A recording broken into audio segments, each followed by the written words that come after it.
Yeah, ibihe bya nyuma bro. Sasa ndasiri mu mwijima ariko umucyo uri hafi kugaruka. Abantu barasinziriye barimo ibinyoma, baririmba amafaranga batayumana, imihanda yuzuye icyaha n'amaraso, abana bato bagendera mu gasuzuguro. None ndavuga nk'umuhanuzi n'umurabyo, umutima urangiye sinzongera guceceka. Igihe kigeze, Yesu ari hafi kugaruka, nimwe mwese mwumva mwihane vuba. Umusinza aza we, igiye kurangira. Yesu araza we, ahamagara abera. Wikibagiza isi irashira, garuka vuba we umunyabyaha. Nabonye abenshi bagurisha roho zabo, bakibwira ko ubuzima ari weekend.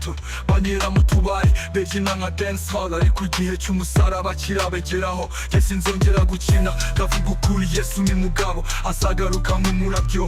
Abari mu mijima bazarira amarira, kuko bazamenya ko batamumenye hakiri kare. Umusinza aza we, igiye kurangira.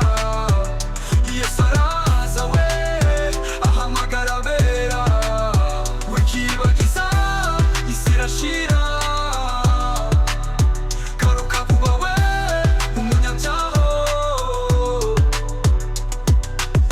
Ibyo ubona byose bizashira, imodoka, inzu, amafaranga ari yose, ariko ijuru rizahoraho, ni wowe ugomba guhitamo. Ndi umusirikare w'ijuru, sinzongera gusinzira. Nasaba abantu bose guhaguruka, bihane mukiri bato. Amahoko y'umukondo ndabivuga, Yesu ari ku muryango. Ibihe birarangiye, ntukayobe n'iby'isi byiza birashira. Wibuke ku cyaha ari urupfu, ubwoko bw'Imana buhaguruke. Yesu ni we nzira, ukuri n'ubugingo. Umusinza aza we, igiye kurangira. Yesu araza we, ahamagara abera. Garuka vuba we ubonye atakiza. Yesu ni we muco w'ubugingo buhoraho. Yeah, nimwace amatwi nimwihane, kuko umwami yaraje mu mucyura nijoro.